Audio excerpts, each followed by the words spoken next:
I don't I'm know why David. there's so many. I don't know why there's so many. The need There's to so have many so ways many. to fuck up. There's- We're exploring the possibility space of ways to fuck up. it's incredible how small, what a small number of words this is, and how many times we've screwed up. So, David, what is this podcast? Evolutionary Psychology, the podcast. And the tagline is actual evolutionary psychology by actual evolutionary psychologists. Yep, that's the thing you're listening to. Keep listening. Okay, that was great. All right.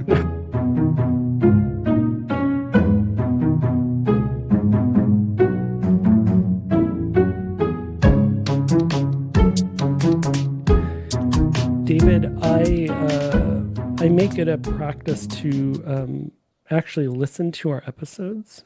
Hmm. And this one, I learned a lot, and in fact, I learned so much that I had to listen to it, I think, a second time to pick everything up. Because today Yes. we're talking to Ed Hagen, and there was just so much in this episode about what was in this episode.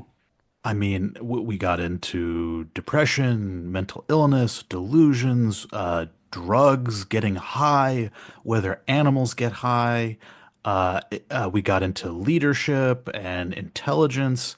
Ed Hagen is absolutely brilliant.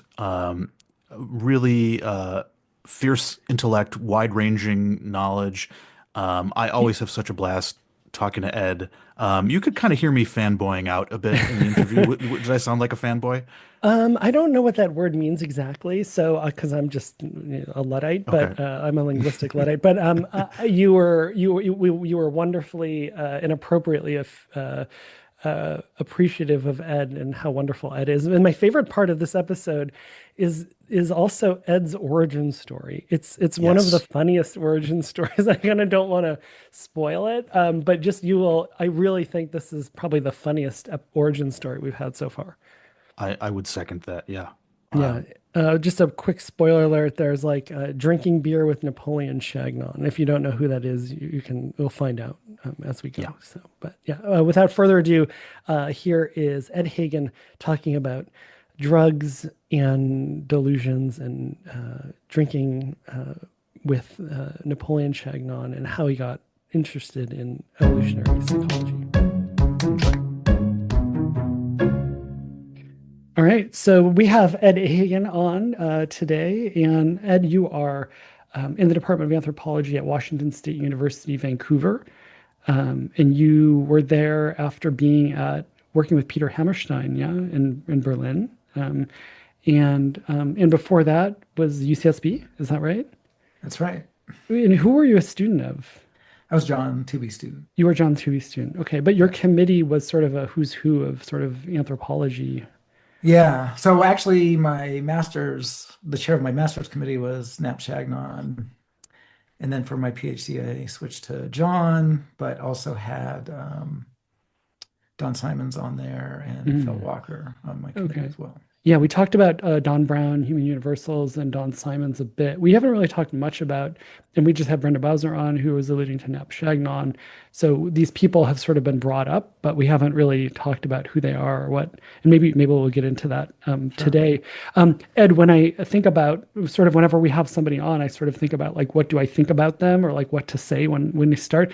And I have an adjective for you, which is encyclopedic. Um, Okay. so so Ed is like I know, for example, you at one point when you were at UCSB came up and you sort of you tell me if I'm wrong, but like you basically like you collated and sort of what is the thing when museums collect things? Curated is the word I'm looking for. You curated all the criticisms of EvPsych Yeah, into a very long, lengthy document. Does that still exist? it does. It's on GitHub. So if you Okay, want to do, we can link Is to that that then in the is that show the notes. evolutionary psychology FAQ? Is that what you're thinking of? yes. Yes. Okay. Yes, I remember that. It's a very good document. I like it a lot. Yeah, but just I wanted to go over because Ed, like I almost feel like we have so little time because um, information warfare, plant neurotoxins, and the paradox of drug reward. I mean, I remember you seeing a talk by you talking about cigarette smoking and the worldwide deaths. I want to cover that because it's just incredible. Yeah. Evolution of music and dance, evolution of leadership. I'm going in reverse alphabetical order for some reason. Evolution of knowledge specialization, depression, which is also something we should talk about, and other Yes. mental health issues, child nutrition and growth, parental investment, and yeah. So I mean, just so many things to talk about. So I think we should start with something completely besides the point, maybe. Okay, sure. Uh, but actually, maybe this is not beside the point. But one thing we do often ask people is sort of how they discovered evolutionary behavioral sciences, the quote unquote origin story. Do you have a sort Yeah, of, my villain origin story. yeah, Yeah, it's a long one. So I started out as an undergrad in physics and math, and actually that was kind of my first career was in a polymer lab in at UC Berkeley. Um, but I realized I didn't want to be a polymer chemist, but I didn't really know what the heck I wanted to do with my life, and I had no introduction or experience at all with any of the social sciences. I'd taken a Western Civ class, as a breadth requirement as an undergrad, but almost all my classes were physics and math courses, with the occasional, history of Mesopotamia and philosophy course here and there. And it was actually the history of Mesopotamia class. hmm, Part of it was the Neolithic Revolution and the origins of agriculture about 10,000 years ago in the Middle East, in Mesopotamia.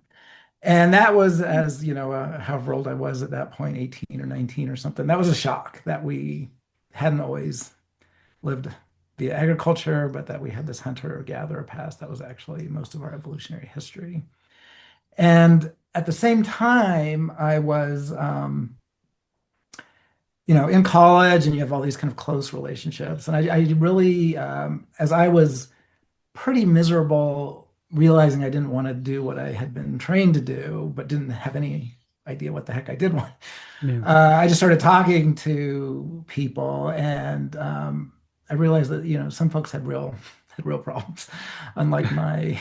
I see. So like Uh, there were like tales of distribution on mental health and other That's stuff. right. Okay. And so I was at one end where I'm kind of miserable, and then there were other people that were, Okay. suicidal. Right. And at the time, this was in the early 1980s, and this was the rise of biological psychiatry. It was in all the Newsweek, Prozac Nation, and it was this biopsych model of depression that it's all chemical imbalances that we can correct with antidepressants.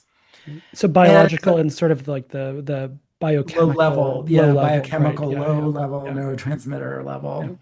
Um, but in talking to all my friends, I saw very clearly that their, levels of distress and depression were really linked to real life problems, huge conflicts with their family, sexual abuse, other kinds of, serious life problems. And so I just didn't buy this, Hmm. chemical imbalance story that It'd be was quite a coincidence if these chemical imbalances just happened to occur right when these huge conflicts were taking place, right? exactly.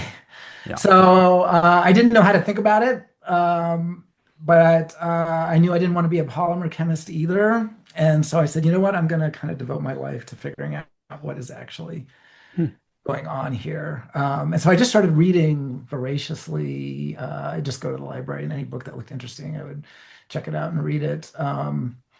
And I was still working in the polymer lab at UC Berkeley, but I was sneaking off to classes by George Lakoff and John Searle Oh, and cool. Brent Berlin, um, and really realized in combination with this new fact I had learned from Mesopotamian, my Mesopotamian history course, that we had basically evolved as hunter-gatherers, even though they hadn't phrased it that way. And so I began to put together my own very, very crude version Hmm. of evolutionary, what we now call evolutionary So you psychology. invented evolutionary psychology I invented a very independently. crude version that somehow Wow, the okay. structure of our brains is due to this long evolutionary history as hunter-gatherers. So depression somehow is coming out of that. I don't know how yet. Um, That's but I cool. realized that if I really wanted to pursue this, I should probably do research in with hunter-gatherers.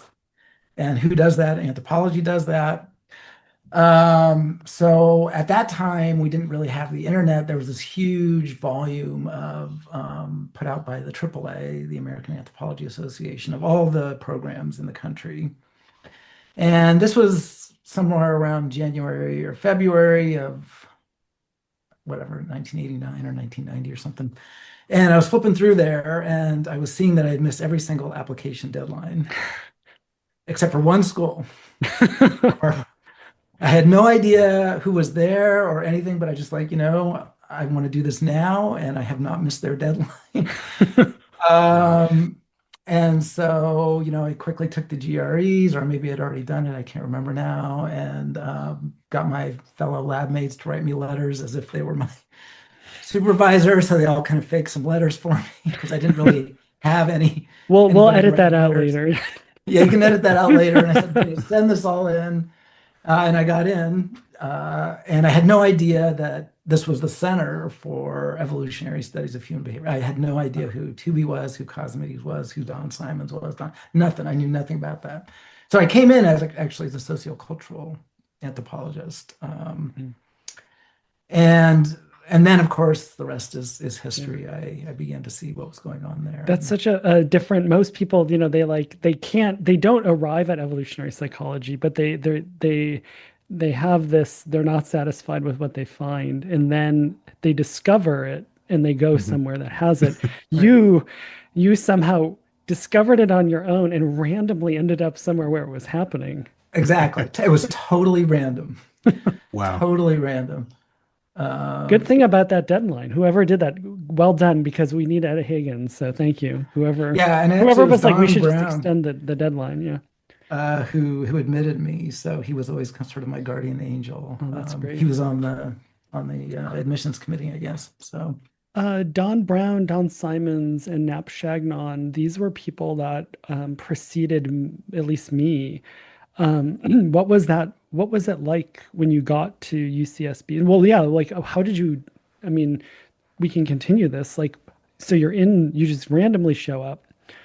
How do you find out? Did you yeah, I just sort of, randomly yeah. show up and I actually the only thing I knew about Chagnon is that in my kind of reading quest earlier, I had come across this book by Ken Good, who was extremely harshly critical of Chagnon and really portrayed him as, almost a monster. And so all I knew about Knapp was that he's this really notorious figure. And of course, he is my advisor now. And I go to meet with them. It was kind of later in the afternoon or early evening, and I knock on his office door, and there's this huge, massive barking, and he had these two huge dogs in there.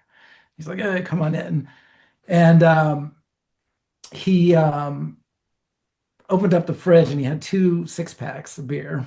Yeah, he had Miller, and it was probably PBR or something. He said, "I'll give you the good stuff. You can have the Miller," and so we just sat down and started drinking beers and talking, and it was one of the most incredible, conversations I've really had as an anthropologist. We just covered because I had been reading on my own Mm, heavily into anthropology and hunter-gatherer studies, so I was able to kind of talk about all this stuff and yeah. give Knapp all my naive ideas, and But he what what was what what made it remarkable? Was it that he knew so much, or he had a different experience because he was Well, on the ground, or he both? he Yeah. was very kind of open to letting me spout off on on my crazy ideas, but he knew all the anthropologists that I had been reading personally. He I knew see. Colin Turnbull and Robert Bailey and Irv DeVore and all these guys. So he was kind of able to give me all these kind of personal background and personal stories and more perspective on everything. Mm. Um, and so it was just this wide-ranging conversation fueled by two six packs of beer. And then when I kind of walked out of there reeling, I was like, okay, this is going to be a wild ride. Uh, And it was. But at that point, I was still very much in the sociocultural side of things. And I realized pretty quickly that when I had gone into anthropology, I thought it was a science, to be blunt. And I thought it was very much, and what sort of the program like Murdoch's program of trying to understand, scientific models of human cultural diversity. Mhm. And what I realized very quickly in my seminars was that many, many anthropologists were not really interested in understanding the world. They wanted to change the world. Mm. And so I had kind of a crisis early on. Do I really want to stick with this discipline that is much more focused on advocacy than science? And I realized, I'm pretty late in my, I'm about 30 years old at this point. It's going to be hard to have yet another career switch. And at this point, I hadn't taken, I can't remember if I took taken 2B seminar. I know I was pretty skeptical of John's stuff, even after taking his seminar. Mm. Hmm. Somehow, John, who Interesting. later became a really close personal friend, but was really rubbed me the wrong way. Oh, Do you interesting. remember what rubbed you the wrong way? What you took issue with as a young, naive Um, man? I don't know exactly. I didn't see the logic of his approach yet, and I'll tell you how I Hmm. got there. Once I saw it, I'm like, okay, now I get it. But I didn't Hmm. get it at first, even though I knew Okay. I was really excited to take his seminar at first because the flyer had all the stuff that exactly I was interested in: evolution of the human mind, cognition, hunter-gatherers, ancestral environments, emotions. I was like, yes, this is it. And then I took the seminar and I was like, this is not it, at least at first. Hmm. Um, but at the same time, I was going as a sociocultural anthropologist and really having to decide, do I want to stay in this field, which is really focused on advocacy more than science in many ways. And I did decide to stick with it. And I'm glad I did. Um, but what really got me to understand to be in Cosmety's perspective was I was having to study for my comprehensive exams in sociocultural anthropology. It's just, Comprehensive is like second year, is that right? yeah, it was like second year. So it's for Yeah. your, at Santa Barbara, maybe it's still this way, I'm not sure. But it was basically if you pass your comps, you get your MA, Right, your master's, and then you can go on master's. and sort of do your dissertation. So it's sort of like a hoop to catch people who may not be able to sort of continue on in the program and make sure that you've got sort of enough Right. conceptual knowledge before doing something like really in detail actual research. That's right. So it's a filter. And I was sure I was going to get filtered because it was just tons of postmodernist theory and Marxist theory. And It's hard to keep organized. Like it even was really it's just hard. there's because And if there's not a so lot of principles, it's hard to there kind of wasn't a keep lot of everything in principles. And track. so I Yeah, was yeah, panicked. And so I said, you know what? I'm going to do mine. At that point, they didn't have the separate, I don't know what they call it now, but evolutionary anthropology program that didn't exist. So, but you could do it as a specialization. So I said, you know what? This stuff is really easy. I can understand it. So I'm going to just do you could pick like two or three topics that you were going to be your specialties for the comp. So I said, I'm going to pick that as one of them. And just because I think it's easy to pass. So And you chose it not because you found it inherently promising or no, insightful, but I because you didn't. I was thought it was actually easy. inherently skeptical of it. I was like, Wow. this Okay. is not the way to this is go. so funny, Ed, because I think of you like I think you have the most knowledgeable person in the evolutionary behavioral science, and everything in your story is like, oh, there was a late deadline. I was worried about like, Right. I'm so sneaking into somehow you classes. you really yes you I'm trying to make flourished up for my since yeah, past sins exactly, here. yes, exactly. But yeah, so I went to Don Simons and asked him, what should I read for the Evo comps here?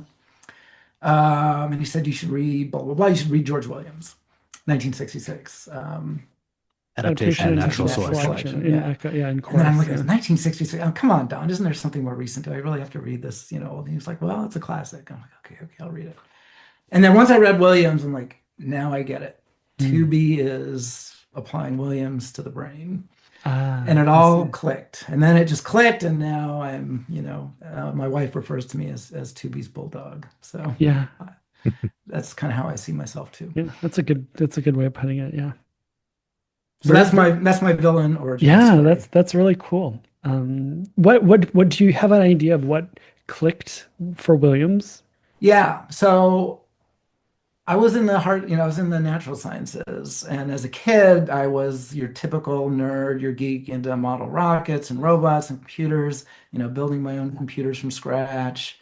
It was all, the stereotypical male adolescent into things and technology. And early on, I really recognized that human engineering pales in comparison to nature's engineering. That was once you try to build anything and Yeah. actually have to make something work. Yeah. So I was trying to build electronic circuits and just all the challenges of controlling noise and timing and feedback loops and blah, blah, blah, just drives you nuts. Or even just building simple things. Even earlier when I was younger, I would build, these go-karts and, just getting Mhm. getting them to work. Yeah. Very, very hard. So, and then you look at a mosquito and you're like, we can't even come close Yeah. as humans to building something. So I recognize that was early on. I just had a kind of an appreciation for the engineering in nature. And that Mhm. really came through in Williams, the adaptation part, the design part. Mhm. Yeah. And so that's where I clicked with Tubi's, Right. cognitive design and Tubi and Cosmides. And so that's still, I would say, what drives my underlying intuition about all this stuff is just kind of the nature's engineering Yeah. genius. When I first met Um, John, after he and Lita and I had lunch, uh, he he and I had a moment after lunch, and we were sitting together, and he used that moment to be like, "What does your dad do?" And I was like, "Well, he sort of like does process, like he worked like basically he was a mechanical engineer," and he sort of smiled, and he was like, "What is your sister? Like do you have siblings?" And I was like, "Yeah, she's a chemical engineer," and he sort of smiled and he said, it's not everyone, but a lot of people in this have sort of an engineering thing in their background or in their family. So yeah. And my dad had a full machine shop, a full wood yeah, shop. mine too. Yeah, Uh, we rebuilt all our cars, from yeah, the ground up. And yeah, so it's just a thorough appreciation of that. yeah, yeah. All Do right you, then. Well, so your first topic of study was that mental health stuff, or was it something else? It was meant to be, yes. Okay. So my master's was actually on delusional disorder. Okay, Um, yes. I remember that it's I by the way, I think that's one of the most underrated papers, your paper on delusions. thank you. Could you give us a quick synopsis of what the main hypothesis there on delusions? Yeah, and this is kind of part of the villain origin story here Hmm. that some of my one of my best buddies' girlfriends was clearly, delusional. And it was just trying to understand her delusions, Hmm. just being, the amateur ethnographer at that point. And she had this horrific background of sexual abuse. And so trying to understand, and then her delusions were all paranoid delusions that her stepfather was trying to assassinate her. And her stepfather was the super, super famous lawyer, basically was on the board of Brown versus Board of Education case, was instrumental in the civil rights movement, but had this really dark Hmm. backstory. And his son was sexually abusing his stepdaughter, this girlfriend. Um, and so the basic idea is when you're really facing severe ostracism, humans, we cannot survive without a group. We are Hmm. obligatorily social. And yet there's lots of reasons why we might get ostracized from a group, transgressions, conflicts, and that's basically a death sentence. Hmm. And what are you going to do if people aren't going to cooperate with you? You're screwed. And so my idea was that you lie. And you tell the biggest, most effective lies you possibly can in order to convince people that they still need you around. Maybe you have special information, you have special powers, you have special connections to powerful people. And when you look at the themes of delusions, they match these powerful social themes of somebody's trying to assassinate you. So some powerful, an external enemy. And as David, you know from your work, what really motivates in-group versus out-group, in-group solidarity is going to be really heightened by out-group hostility. So if you're being threatened by some powerful external force that could potentially solidify your position in the in-group, you have information about this powerful external threat, or you have incredibly important information that everybody needs, or you have special powers that would be useful to others, or you have a sexual relationship with some powerful person, so people would be afraid to cross you. And these are all things that are kind of difficult to verify, but it might be enough to tip the balance in these really extreme cases of potentially lethal threats of ostracism. So that's the basic idea. And the So idea is not, and the idea is not, just to clarify for people listening, because it's the range of people listening, and correct me if I'm wrong, but it's not that a person is sort of de nouveau rationalizing this all out. It's that there's an evolved design that contingently is sort of looking for, am I in this class of situation? It's this desperate situation. I don't have any other bargaining power. I'm about to be ostracized. And that sort of trips this thing. And then there's sort of the activation of these frames for whatever reason, or whichever narrative is picked. So it's not something that's sort of like, quote unquote, the person is coming up with, but it's the expression of this evolved design that was selected right. for. Yeah, there's not some underlying manipulative motive. Exactly. That's Right. yeah. It's a mechanism that triggers you, the person that's suffering these delusions, genuinely believes them, Right. and is actually very good at getting evidence to back them up, and make very convincing case for their story. And so, yes, exactly. It's not a secretively. It is a manipulative strategy, but not with some underlying manipulative motive Right. underneath it. Right. So that was the first idea. Not surprisingly, no. I'm curious, do you still, having been in this field for a long time now, how has that hypothesis fared? Do you still subscribe to it? I still Where do you, subscribe to it. Nobody else yeah, does, but I'll yeah, stick with it. Maybe that's my delusion, but I uh-huh. still think it's a good one. Yeah, no, I think it's definitely a compelling hypothesis. But this is a good segue into your other work on mental health issues. So as we talked about, the prevailing view in psychiatry and mental health research is that mental illnesses in general are dysfunctions. Depression itself is a chemical imbalance. We just need to rejigger the right levels of neurotransmitters, and we'll solve your problem. It's things breaking down, and you have a different view on what mental illness is. Uh, what is your view, and how does it differ from the conventional view? Yeah, so it's not a view of mental illness in general. The brain Okay, can dysfunction just like every other system in our sure. body can dysfunction. We have autoimmune disorders, we have cardiac arrests, we have liver dysfunction, kidney failures, vision Hmm. problems, so forth and so on. So the brain can dysfunction, and I strongly suspect that things like schizophrenia and Hmm. which is actually you can distinguish from the delusional disorder that I was just talking about. Even though delusions are part of schizophrenia, they're nosologically distinct. But things like autism, schizophrenia, bipolar disorder probably are genuine Hmm. uh, cognitive dysfunctions. But if you look at depression and anxiety, quote unquote, disorders, they really are different. Um, and they're different in a number of different respects.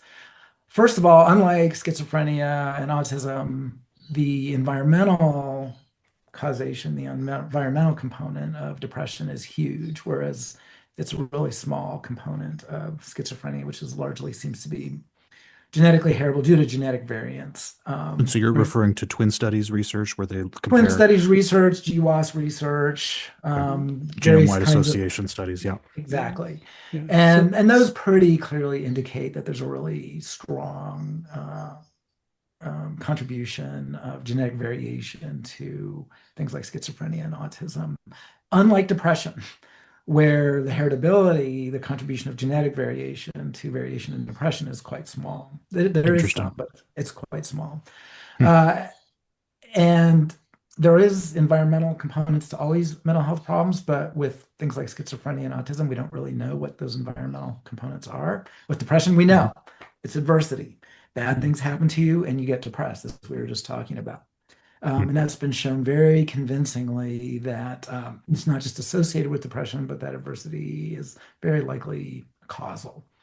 Now, that doesn't mean everybody that suffers adversity will get depressed, but pretty much everybody that's depressed has suffered adversity with rare exceptions. And there are some Mhm. exceptions, but at least 80 to 85, maybe even 90% of the cases of depression have a clear link to some recent severe adverse event. It might be divorce, it might be death of a loved one, it might be sexual or physical abuse, it might be loss of a job, financial problems, legal problems, something. But these are all things that would have had a very strong negative impact on our fitness. These are all common things. These are not new, part of our new environment. And, there's not a person alive that hasn't had somebody die. Mhm. Um, or been had at least some physical threat or had bad things happen to them. So these are the kinds of things that would have been very, very common and routine over evolutionary history, and when they happened would very plausibly have had a negative impact on fitness. And so we should have evolved some kind of adaptive response, some Mhm. adaptations in response to these kinds of adversity. Mhm. And when The you look stuff at should feel bad. it, You should would feel expect bad. it to feel bad We from an would expect evolutionary it to perspective. feel bad because it's having Yeah. a negative impact on your biological fitness if Yeah. your parent dies or your child Mhm. dies or your Yeah. wife or husband dies. Mhm. And so that's one thing that really distinguish two things that really distinguish depression and anxiety disorders from some of these other ones. And the Mhm. other thing is they're really common. So schizophrenia and autism are pretty rare. They're down at the 1%-ish level. Mhm. Depression is at least 10 times higher than that, if not more. Mhm. Um, and Schizophrenia and autism, lifelong conditions, and they develop early on in life, and you've got them for the rest of your life, typically. Mhm. Not the case with depression. Typically, people will suffer one episode in their life if they suffer any episodes, and they will have symptoms for several months, maybe up to a year or so, and then that's it. And then they're back to normal after that. Again, very much unlike these other much more plausible mental illnesses. Yeah. So Yeah. It's yeah, hard go to ahead. reconcile that with the chemical, because if it Yeah, was a chemical, you'd expect it to last presumably your whole life until you get an antidepressant or something like that. But it would be weird to just have your chemicals become imbalanced for a few months, coincidentally when hardship is happening and then go back to normal. Like that's a pretty strange thing to happen if under the chemical imbalance view. yeah, exactly. And this actually makes it hard to test antidepressants because when you have your control group, Oh their no. symptoms are Oh decreasing just boy. about as fast as they are under the antidepressant Uh, regimen. So distinguishing, there's this Mm, very slight difference in those oh survival man. curves. And so this is kind of often referred to as a placebo effect. It's not really, a placebo effect. It's just that depressive symptoms it's the baseline. tend, Yeah. it's basically they tend to, Things resolve, if you're things having a resolve. problem. Yeah. So, yeah. And when you take antidepressants, there is, they may resolve slightly faster, very slightly. Mm-hmm. But even that's not clear. In some sense, the jury is kind of still out on antidepressants and if they're really doing anything. Mm-hmm. So, on the Hamilton scale, it's like 2 points out of whatever it is. I forget but it's like out of 30 points. It's a very limited effect size, very small effect size, about zero point 0.3, D 0.3 for those who know Mm-hmm. that the stat stuff. Um, so yeah, so exactly as David said here, my idea is actually, and is pretty much the same idea that most evolutionary people that have looked at this, they have their own little spins on it. But it's basically just as David said, when bad things happen, you should feel bad. And the reason you should feel bad is the same reason we feel bad when we get a physical injury and we feel physical pain. Hmm. We need to know that something bad has happened, and we need to address it. If you break your ankle, you need to see what you just did. You need to stop walking on your ankle. You need to, sit down or whatever you're doing that broke your ankle. You need to learn whatever stupid thing you did. Don't do that again. So there's all kinds of rearrangements and learning that we need to make when we have a physical injury, and that's why we experience physical pain. And we very likely experience psychological pain for very analogous reasons. That when bad things happen, if your wife is getting ready to leave you, you better figure out what's going on here. Can you change your behavior? Um, or, should you learn what to not to do next time, the next time you get a mate? Or if someone close to you dies, feeling bad won't bring that person back, but you may begin to really think about what could you do to prevent the death of another person that's close to you? What could you have done differently that might have made things, travel down a different pathway? Or how Um, can you live your life without this person yeah. that you Or used to how can depend you live on? Yeah, exactly yeah, now? All those mm, resources have disappeared, or that social yeah, support, or whatever it is. I need to yeah. now find alternative sources.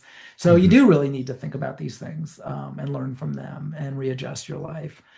So it would be remarkable if we didn't feel bad. And when we look at depression, it's on a continuum. It's a continuous scale. And so when people suffer adversity, some people suffer less psychological pain, so they're not diagnosed. Some people suffer a little bit more, and that's because what looks like the same event, like a divorce, might be horrendous for some person, but not so bad for another person. So the levels of depression or psychological pain that we might experience to what on the surface looks to be a similar kind of adversity might really have very different implications for different individuals. Hmm. So that I think is at least part of the explanation why not everybody is diagnosed as depressed every time there's someone dies or they get fired or there's a relationship breakup. And it's Hmm. because those things have different implications for people in different circumstances.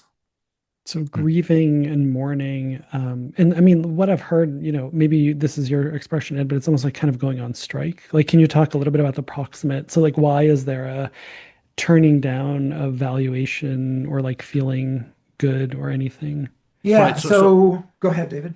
yeah. So I mean, so this explains why the feeling bad part of it, but that's not all of what Right. depression is. It's not merely feeling bad that, your spouse died or, your wife broke up with you or whatever, you got fired from your job. It's not merely that you feel bad about these things. It's that you have lost your motivation to engage in everyday activities. You become dysfunctional. You can't do anything, can't get out of bed. You're not eating, you're not sleeping. So there's much more to depression than merely feeling bad about something bad that happened to you. So how can we explain this extra stuff Yeah, that, and one of the big yeah, ones there is suicidality, thinking about killing yourself yes, and sometimes yes, following exactly. through on that. So Hmm. what the heck is going on? And that's where my contribution comes in, are these more severe symptoms. And our approach there is where we add a little bit on to the psychological pain hypothesis, which is an internal signal. Um, but there's also going to be external signals a lot of times. So again, with physical pain, it hurts. But a lot of times we give external signals. We have a sad face, or we start crying or screaming. So we're signaling our need to others. Hmm. Um, and in many cases, others will respond. Again, as we talked about earlier, humans are obligatorily social. And we have always lived in social groups, and in many cases, when we're suffering adversity, our social partners jump in, are glad to help us, they value us. But that's not always the case. And this is kind of the theme that underlies a lot of my work on mental health, is that a lot of times when people are in need, they don't get the help they need. And that's because there's conflicts of interest. There's genuinely if your wife is leaving you, she's probably got good reasons for leaving you. There's a conflict there. If your spouse dies, you now need all the resources you were getting from them from somebody else, but others may not have those resources to give. Um, you are physically assaulted or sexually assaulted, you need protection, but that puts other people at risk. So what do you do when there's conflicts and you do have needs, but other people are unwilling to fill them? And that's where what David brought up, this idea of strike. If you are valuable, a living person is extremely valuable. You have all kinds of skills and knowledge and capabilities. So you have tremendous value to others potentially. And what we argue that things like all these symptoms that David brought up of your motivation dials down, you can't get out of bed, you may stop eating, you may think of killing yourself. What you're doing there is you're threatening to take away the value that you represent to others, take that away. And that's the idea of going on strike. So if workers aren't getting the salaries they need and deserve, and there's conflict with, now if management is good, they'll say, hey, I know you guys need it. But if they have conflicts with management, they're not going to necessarily get the salary increase they want. What do? They can withhold their labor. They can stop making the widgets, and the factory worker or the factory owners aren't going to get their profit. And so now there's an incentive to bargain or negotiate. And so that's what we're arguing here, is that there's this signaling process where if people aren't getting the investment they need from social partners in times of need, they can bargain with their own value to others. If you don't invest in me, I'm not going to take care of the kids. If I'm your child, I might end up killing myself, and that is going to be devastating to your fitness. If I'm your spouse, I'm not going to be bringing home the bacon or doing childcare and all the things that are valuable to you until you step up and we reach some agreement that we can both live with. So that's our kind of twist on the psychological pain story, is that it involves a signaling component, an external signaling component, especially when there's conflict with your social partners. Right. And it's And sort of, oh, go ahead, David. go ahead. So would you view suicidality and self-harm, would you view that as an extreme end of the continuum of this bargaining tactic, that I'm threatening, the milder forms would be I'm going to withdraw my energy and investments in the relationship or in my everyday activities that would otherwise benefit you, but in the extreme end of the continuum, I'm going to actually hurt myself or threaten to kill myself, which would be the ultimate withdrawal of the value that I'm providing you. Yeah, exactly. And um, you think about it, killing yourself is about the worst thing you can do to your own fitness. It really seems like the antithesis of a fitness enhancing strategy.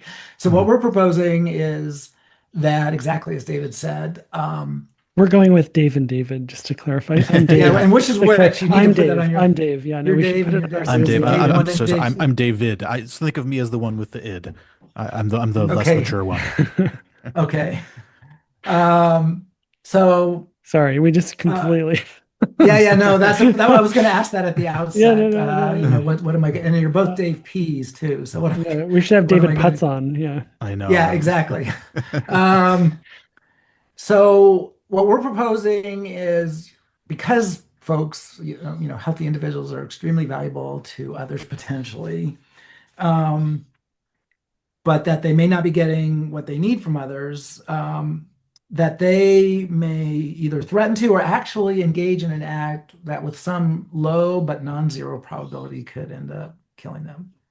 Um, and for those listeners who are familiar with this, it's kind of a form of costly signaling. It's a credible signal that if you were being deceptive and just wanted more investment, even though you didn't really need it, you couldn't afford the cost of an actual suicide attempt, where you're maybe taking a 1% chance of killing yourself or maybe a 10% chance.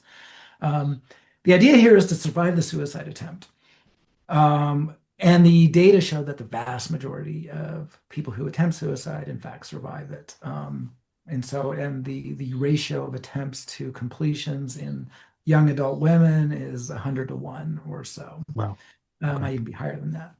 And so what we're arguing here is that folks say, okay, I'm not getting what I need. I'm going to do something, and that everybody will recognize could have killed me, but probably won't. But if you don't then step up, I might do it again. And at some point, you are going to lose me. And so this is a costly but credible signal that you genuinely do need more investment, that you're not faking it. and you're gambling that you will survive the attempt and get that will be enough to convince your social partners that you actually uh, do deserve the investment and need it. Um, and so the evidence in favor of that is that when we look in the ethnographic record, suicidality is pretty common across cultures, including small scale hunter-gatherer cultures. So it's not a modern, it's not a disease of modern civilization. That's right. And as far as we can tell, we see it Hmm. in culture after culture. And it is ubiquitously associated with severe conflicts with social partners. And folks that do survive the suicide, it's often a public sort of act. And then folks that survive often do get what they did. The person that was abusing them stops abusing them. The partner who left them comes back. Um, Whatever it might be, the issue gets resolved in their favor in many cases. So Not recommending doing it, but not understanding the recommending principle. doing it, Yes, not exactly. recommending doing it, just for the record. Yeah. No, I actually Uh, I have a question. And is there any, have you thought about like would a would an intervention sort of be teaching people this theory? yeah, I should say this at the outset, I love my own theories, but I don't recommend that anybody put them into practice because Right. they are far from being proven. We're really talking kind of theoretically, it's in the early stages of these things. I think many of us social scientists far too quickly jump to wanting to implement Sure. our latest pet Sure. theories, Yeah, yeah. and then we've all seen many Yeah. bad examples of that. Yeah. So we're definitely just talking theoretically here, and hypothetically, but what would be and to dig a little bit further in the weeds here, the problem is what is private information that the outsiders don't necessarily know how severe your need actually is. Right. Um, you could be faking it. There's conflict. Yeah. Are you genuinely need, or are you just looking for more? Um, and so, how do we, when there is this conflict, are there ways to more credibly to Right. reveal that private information without Yeah. going down the road of a Yeah. suicide attempt? Yeah. And that might not be easy. I think one of the big mistakes in psychiatry and therapy is that, talking to a therapist is going to fix everything, but that therapist is not embedded in your community. They don't have any authority. If your wife leaves you, the therapist has no influence over her. Uh, and and so how do we deal with situations where, there's not any easy way to intervene in that person's complex, conflictual Right. social network? It Right. doesn't mean it's impossible. It's not, but I am a little bit skeptical about how easy it's going to be to fix, to actually Hmm. improve things. Yeah, it's kind of the Right. chemical imbalance thing where it's sort of like what you're saying is that it's a control and support issue. Yeah. And what we don't want to do is just recapitulate the thing of you just sort of gloss that over. If somebody is in a situation where they're being harmed or they need more support or they need more control in their life and they don't have it, the easy solution is to just turn off the alarm in the person's head that that's a problem, right? But that's a bad solution. A better solution is fix the lack of control, the harm, the those things. But that is not something that you just pop a drug or an easy sort of social science intervention. That's changing the person's situation. Yeah, and I have two comments on that. One, when we think about physical pain, you break your ankle and you go to the hospital and you expect them to set your ankle, put some pins in, put a cast on, but they'll also give you a painkiller. But they won't do that until they've actually, Yeah, fixed the that's a ankle. good They don't point. just give you Yeah, the exactly. painkiller and Yeah. say, "See ya." Yeah. And that's what we're doing with kind of depression therapy now with antidepressants is we're giving you the painkiller, but without Oh, fixing the interesting. problem. Yeah. So it does suggest that there might be a role for a psychological painkiller, but only Right. in combination with genuine solutions to the social conflicts and social problems and adversity that actually exists. So that'd be point number one. Point number two is we kind of have, as humans, we have a moral system. Some people are on the right side and others are on the wrong side. So your wife leaves you. She could be the selfish person, or you could be a jerk. And so when there's conflict and you have adversity, and maybe you got fired from your job, but maybe you should have been fired. Maybe you were stealing from the company or something. So people suffer adversity sometimes because they are, the innocent victim, but other times because they're the guilty victim. We can't always assume that the folks in need are what the public would judge as sort of innocent victims of adversity. They might be guilty victims of adversity, and so that's going to make it even more complicated to address a lot of times that folks that are suicidal, and we don't want that to happen, but may have really genuinely transgressed against others or done things that they really shouldn't have done. And that's going to make it all the more complicated to kind of deal with their situation, I think. Yeah. Um, David, do you have something else on this? Because I was going to do a transition. One last question. Could this potentially explain the limited benefits you see from psychotherapy? So if you are deprived of, social support, people who are listening to your problems and offering solutions, people who are there for you, that if you're deprived of that, and that's one of the causes of your depression, that regularly seeing someone who is compassionately listening to you could help to alleviate some of that, or at least the perception of social conflict, could give you the perception that at least someone is out there who cares about you, and that could be responsible for some of these limited benefits of psychotherapy. Yeah, and folks that are in the evolutionary psychiatry realm recognize, this is sort of the alliance with your therapist, that this is going to be Yeah. now your social partner. They're genuinely on your side, and you can develop this trusting relationship where you may begin to get some of that stuff. Mhm. And so in some cases, that could explain some of the really important benefits of therapy. Absolutely.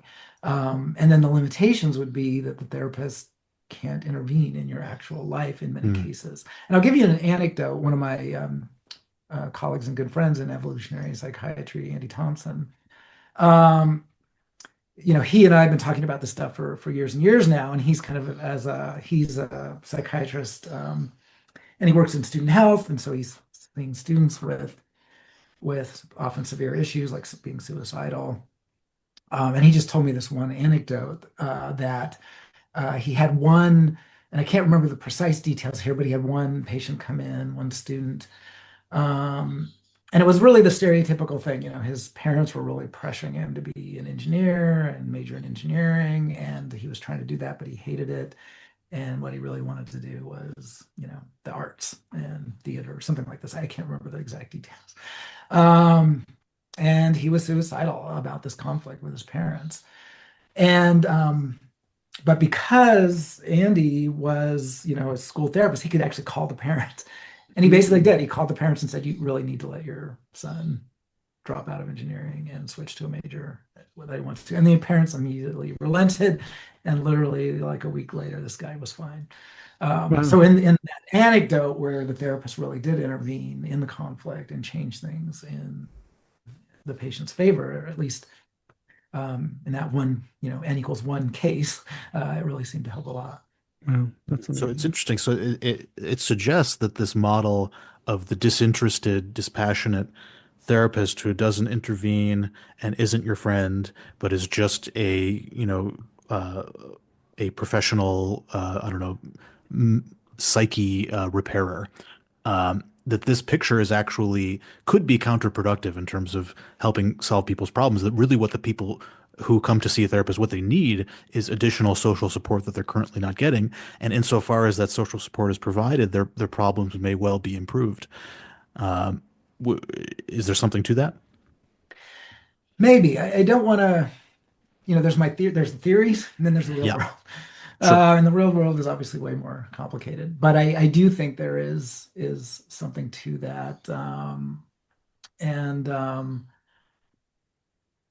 and there is, there is a strand of there's family therapy and where they do bring in the family, but that sort of presupposes that the conflict is family oriented, which in many cases, especially with adolescents, it is.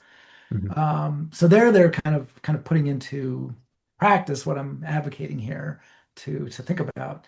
But in other cases, the conflict is not family, right? It's at your job or it's with some romantic partner that is just out of the picture at this point. or it's not about that kind of conflict. It's, your spouse has died and you're not, it's the neighborhood that's not getting together to help you, or your social, your broader social network that was really, you didn't really realize, but was really through your spouse. And Mhm. now that they're dead, all of the people you thought were your mutual friends turned out to be, his friends or her friends. And that social network begins to deteriorate, and the therapist doesn't have any power over that. So, yeah, is the disinterested, standoff kind of type? Is that the way to go? There may be, there's obviously more complications here, but um, it would take a lot of work to really work out the you know a lot of the evolutionary psychiatrists do have, like Randy Nesse, Yeah. he actually is a therapist and works with patients, and so and he's put a lot of this stuff into practice, and I'm not quite sure exactly what he would say, but I think he would, not necessarily my theories, but his very similar He seems, I mean, theories. having read his book, we should probably have him on the podcast, by the way, but having read his book, he seems to be less of the disinterested therapist and tends to be more of an active supporter for his patients. I remember one anecdote where there was this guy who was doing these death-defying motorcycle races, and he was suffering anxiety and fear about them because people have died doing these kinds of stunts, and he wanted something to take the edge off. He wanted his fear to be reduced so that he could continue doing these death-defying motorcycle stunts. And Randy actually interjected and said, "No, I'm not going to give you that. Like your fear system is telling you something important, that your life is at risk. And if I were to give you medication to reduce that, I would be doing you a disservice. I would be increasing the chance that you die. And so what you need to do is not what you need to do is look into other activities for yourself that Yeah. are safer. And so that seems to be at least crossing some boundaries between the therapist and the patient. And it's interesting that, he crosses those boundaries in those ways, perhaps informed by his perspective. Yeah, and I think many people that work in evolutionary psychiatry, but also then also work with patients, would take a similar approach. Many of them have mentioned sort of kind of being the allies of their patients, Hmm. Yeah. and for these reasons exactly. So earlier in the podcast, one episode, I talked about Edward Bernays, who was sort of the father of sort of public relations. And one of the things I mentioned was that one of his first project was convincing women who were not at the time smoking to smoke. And so this is a way of bringing up this thing that you um, talk about, which is sort of use of drugs. And every time I drink a cup of coffee now, I think a little bit, there's a little Ed Hagen on my shoulder saying, "You're drinking pesticide." That's right. So this is sort of an invitation to sort of, and I remember seeing your talks when you were talking about cigarette smoking, um, and just the numbers of deaths was staggering. So I don't know. Yeah, if you want to start either with coffee or cigarettes, Yeah. but can you talk a little bit, and maybe also like how did you get into that from depression?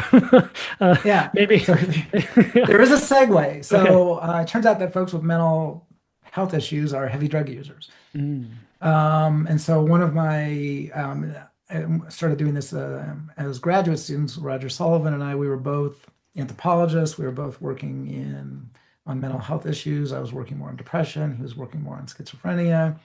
We were both taking an evolutionary perspective, and he was visiting from Auckland to Santa Barbara to do a year at Santa Barbara. And so we were both really interested, like what the heck is going on with the heavy drug use by folks with mental health problems. And so Roger was working in Palau with schizophrenics, and these guys were using tobacco and betel nut and other drugs copiously. And this is a really common pattern. mm. It's widely recognized.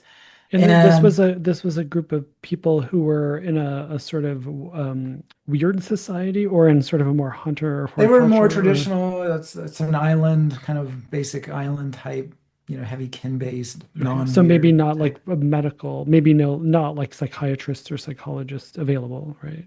Well, they did have a clinic, and so Okay. Roger got access to the I see. patients Okay, great. through the clinic there. Okay, great, And great. so they were kind of and I don't know if the clinicians were Western trained or not, probably, Right. but they Okay. were, Yeah, I'm thanks. guessing. Yeah, yeah. But Roger was able to kind of see how these symptoms played out in a much more traditional Right. context than the way Right. they would play out here. So we started thinking about what's up with the heavy drug use. Um, and we decided that we want to take an evolutionary approach to this, obviously. And so we started like, what are the evolutionary origins of all these drugs? Let's not so much think about the drug use to begin with, but why do tobacco plants produce nicotine? Why do coffee plants produce caffeine? Why do coca plants produce cocaine? Why do Hmm. cannabis plants produce THC and other cannabinoids? I just want to And interject one quickly, one thought real quickly. I think it's a beautiful example of how the evolutionary approach causes you to ask questions that you would otherwise not think to ask. yeah, So, why do plants have properties that make human beings high? Like that, right, out of all of the chemical properties that a plant could have, it's kind of curious that it would have a property that elicits pleasure and pleasurable psychological states in apes like us. So I exactly. think just asking that question is a really important question to ask. So continue. Sorry to interject. Yeah, no, that's exactly right. So we, of course, knew that these things are all what we call plant defensive chemicals. That tobacco is producing nicotine not so we can produce cigarettes, but as a way to defend itself against herbivores. So nicotine is a highly toxic substance. It's a neurotoxin. People commit suicide with nicotine pesticides. It's a really effective pesticide. It's used by Interesting. organic farmers. It's So actually that still that pretty widely used. Go ahead.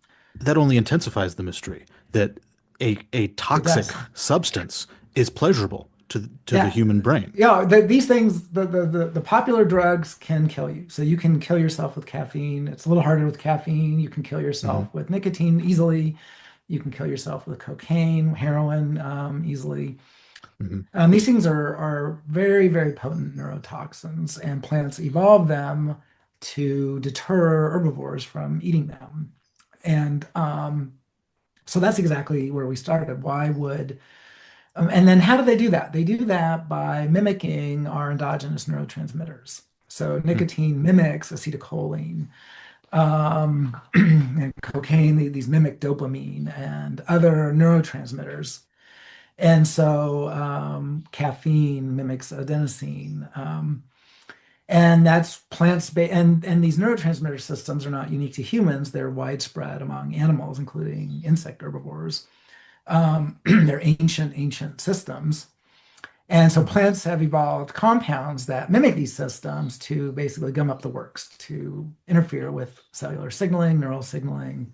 That's how venoms work as well, same basic principle.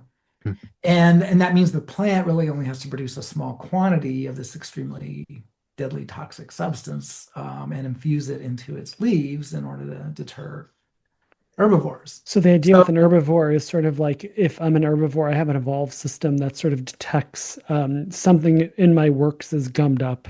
Don't eat this again. yeah, and in us humans and mammals and many vertebrates, it's taste receptors. So we have these bitter taste receptors on our tongues and in our oral cavities. Actually, we express them in many tissues, it turns out. And these respond quite quickly to toxic substances. Um, and so Mhm. all of these drugs of abuse taste bitter. In fact, our body recognizes them as toxic very quickly. Anybody who remembers their first cigarette probably remembers feeling pretty queasy afterwards. And so Roger and I, to kind of get back, we were trying to think, what benefits might there be to you know, taking substances that mimic neurotransmitters, that are highly toxic. And as we were thinking about our folks with these mental health issues like schizophrenia and stuff, of course, a lot of the reigning theories of those disorders are neurotransmitter signaling deficits. So our kind of early idea, which we haven't really followed up on too much, but was and I still think there might be something to this, could these compounds kind of act as neurotransmitter substitutes in small quantities? If in fact schizophrenia has something to do with some disruption of, let's say, dopamine signaling, could taking a dopamine analog, partially compensate for those deficits? And so that's kind of where we started out. But the more we began to think about it, the more we realized, hey, these things evolved to kill plant parasites, basically. And if they kill plant parasites, they might kill our parasites as well. And so the more we looked into that hypothesis, the stronger it got. And we really began to focus on intestinal worms because these are kind of macroscopic animals with nervous Yeah. systems similar to I'm just ours. laughing like people who are eating. So just like warning, the warning for this portion of the, Yeah, warning for this portion of the yeah, talk. exactly. We could get into brain worms too at some point here. Fortunately, Ed does not have slides. I have to say that the most disgusting slides I've ever seen were from Ed slides. Ed, to your credit. So, Yeah. And so worms have nervous systems pretty similar to ours. And one of the first clues was that a lot of anti-worm medicines that are used commercially are in fact, chemically very similar to recreational drugs. Levamisole is very similar to nicotine. It interacts with the same acetylcholine receptors. Even to this day, we deworm dogs and other animals with a compound called not acetylcholine, but ericoline, which is an acetylcholine analog produced in betel net, which is one of the world's most widely used drugs. We don't really use it here in the US that much, but in the Pacific, and it's probably the number 4 drug in the world. And so when we began to look at this, we realized that basically every single drug of abuse kills intestinal worms. And so could our taste for these neurotoxic substances be a form of self-medication, that we are attracted to them because they are, even today, what are some of the most valuable? We're talking about antidepressants. It's a multi-billion-dollar business. Drugs and medicines are still, even today, some of the most valuable substances that we have, and some of the most valuable products. And that may well have been true over our evolutionary history, that discovering compounds that could kill our own pathogens and our own parasites would have been tremendously beneficial. And plants and animals are basically attacked by the basic same broad classes of things that eat them. And so if plants are constantly evolving compounds that harm those classes of organisms, they may also harm the ones that are trying to eat us. So that's the basic idea, and that's how we got into it. and Cool. And then David, to get onto, oh, go ahead, David. no, I just want to Dave, do wait. a just a recap of the idea, just in case people aren't quite following. So the idea is that plants evolved neurotoxins to get rid of the animals that eat them. So plant parasites, right? And and we take these substances because we're often preyed upon by the same parasites. And if we take these toxins in small doses, it's enough to kill the parasites without harming us. So we evolved a Exactly. taste for these things in small doses. In large doses, obviously, they can harm us. But if we consume them in small doses, they act as a medicine that can get rid of pathogens and parasites in us. That's exactly right. That we basically have this, we didn't haven't recognized that we have a psychology to self-medicate with toxic plant compounds. And the And think reason about we have, spices. We yeah, love spices, and they are also toxic plant hmm, compounds. And there's a very interesting. strong case to make that we put them in our food to kill foodborne pathogens. And so is the idea that the pleasurable response that we get from consuming these drugs itself evolved, that we evolved, so that originally maybe we didn't find it rewarding to consume these substances, and maybe, there was no response, but over evolutionary history, perhaps those who found consuming these substances to be more rewarding had a reproductive advantage because of the self-medication benefits, and then so we evolved to find these drugs rewarding. Yeah, basically, yes. I would be a little careful here because the reward model is very tied up with dopamine signaling model that is Hmm. still heavily debated and heavily investigated. So and that it is often conflated. The research on drug abuse is very much linked with research on reward-based learning mechanisms. And so even Hmm. though those really should be distinct, they're for historical reasons and other reasons really conflated and intertwined in kind of complex ways. And so we kind of want to, it's been challenging because people want to jump right in with the dopamine reward model, and we're not willing to, put a blanket endorsement over that whole thing. We kind of want to step back from that and say, yes, we humans have some evolved propensity, a taste for these drugs, but exactly how that might be manifested in terms of our psychology and our psychological mechanisms, we want to leave that a little bit open because initially our reaction to it is aversion. When folks first try some of these drugs, their first reaction is correctly an aversive one. They taste bitter, they make you Hmm. sick to your stomach, they'll often induce vomiting. Hmm. Um, and what we see is that kids avoid them just like the plague. So there's not this universal rewarding experience, just, Hmm. smoking a stogie here. The drug use by age graphs you showed were just incredible. Can you talk a little Yeah. bit about that? Yeah. Yeah. So we began thinking about drugs as toxins instead of rewarding substances. So the basic model that is used by pretty much everybody in this area today, the mainstream folks, is that recreational drugs are like sugar.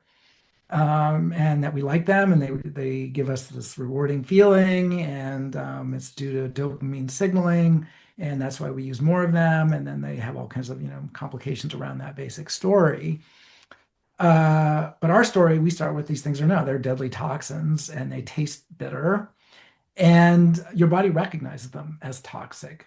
They trigger vomiting reflexes and nausea. They trigger aversive learning quite effectively. It's actually really hard to get animals to self-administer nicotine. Mm. Um, and so from that perspective, we said, okay, who should not use these things? And we thought, well, these things are interfering with neural signaling, and that's going to be really critical during development when your brain is growing rapidly.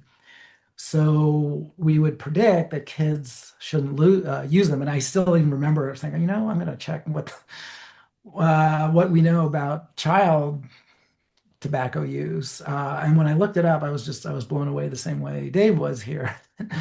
There's no drug use by kids under the age of 10. There's just almost none, despite some of the YouTube videos that you might see. And we replicated this in hunter-gatherers where there's, and everybody thinks, okay, it's because your parents tell you not to do it and they prevent you from doing it. But, All those I 14-year-old parents, the parents of 14-year-olds, yeah, smoke and do drugs, Yeah. right? Yeah, right. right. I tell my daughter to avoid eating too much candy. She doesn't listen to me. Exactly. That's Yeah. why I'm saying, like, how I've never The been able to get struggle my is kids to real. not Yeah. eat their, Yeah. Halloween candy Yeah, or exactly. Yeah. grab those Yeah. cookies. So when it comes to genuinely rewarding things like sweets, the kids don't listen to us at all. But we have large scale data where they've actually done drug testing, and we just see nothing in kids for either Hmm. caffeine, and caffeine is put into soft drinks. And even there, the levels in kids are really low Wow. compared to adults. So, and then from about age of 10 to 20, everybody transitions to drug use. Everybody. It may be caffeine, it might be nicotine, it might be alcohol, it might be it might be marijuana, some other drug, but basically everybody makes a very rapid transition. And our argument there is that once your brain is more or less fully developed, the cost of interfering with brain development with these deadly neurotoxins has gotten down to the point, and the benefits of the self-medication have increased to the point where the balance now tips, and it's the benefits of self-medicating outweigh the costs, and we see this rapid Hmm. transition. And the exception there is that there is a sex difference. Females are transitioning less than males and adults, and especially in their reproductive years. And we argue that that's because over our evolutionary history, women would often be pregnant, so they're not protecting their own brain development, but the Hmm. development of their potential fetuses. And so we have really good evidence supporting that hypothesis too, that the toxicity of drugs um, explains a lot about the epidemiology of drug use that we see by age and sex. Yeah. And how facultative is do you think this is? So I mean, if when you're thirsty, you want water and you drink water and you feel better, and that sort of, is a important representation for organisms. If I am infected with zoonotic parasites, that's a fun sentence to say out loud. Okay. For the record, I'm not, I don't think. But anyway, if I'm infected with this and I take something, or my question is sort of like, do I crave things, or like Yeah. do I So get this the, is, are these yeah, like, prophylactic yeah, or are they therapeutic? yeah, Is the way exactly. we Thank you frame for this. putting it much more sophisticated way than me. Yeah, and so I think the strongest evidence would be that we use them therapeutically. And this hypothesis, we're not the only ones researching this. There's actually quite a few folks researching this idea in non-human animals. So in primates and even in insects, there's quite a bit of evidence now that other animals are self-medicating with toxic plant Mhm. substances. Mm. And so that's where we can get some of the best experimental tests of kind Wow. of the Insects are smoking. They're yeah. getting high. Well, Bugs are well, getting high, and they're consuming toxic plants uh-huh. that don't make sense nutritionally, Right. So and presumably they would be getting some kind of high if your model is correct. if I would, and if they're neurotoxins, plants are producing a wide variety of toxins, not Uh, all of which are neurotoxin, but some of them are, yeah. So it could be they're getting, but they may wow. have different representations, Right. how it affects their Right. psychology. But yes. Now there, I will say the evidence is mixed because in those experiments, you can experimentally infect your insect Mm-hmm. that's in your and see does it then increase consumption of or you can experimentally infect your rat model or your mouse model or whatever it might be. And there the results have been really mixed. A lot of I think what the data show most clearly is that animals are more inclined to eat toxic foods laced with these toxins than they should be, given that they are toxic. So that would support either that we're wrong and our whole idea is wrong, or that it's more of a prophylactic um, type adaptation than a therapeutic one. But there are some studies that show increased intake of toxic substances after infection, experimental treatments with infections. Now in humans, it's tougher. We did one experiment with hunter-gatherers where we went in the opposite direction. So we were working with Aka hunter-gatherers in the Congo Basin, and we were working with this population because they um, use a lot of drugs. The men do, the women almost do not at all, nor do the kids. But almost 100% of the men, basically 100% of the men, either use tobacco or cannabis or both, and basically 100% are infected with worms. And so what we thought is, well, the ideal experiment would be to infect somebody with worms and see if they start smoking more, but that might not be ethically permitted. So we'll do the reverse. We'll take a bunch of people who are already infected with worms that are already smoking and treat them for worms.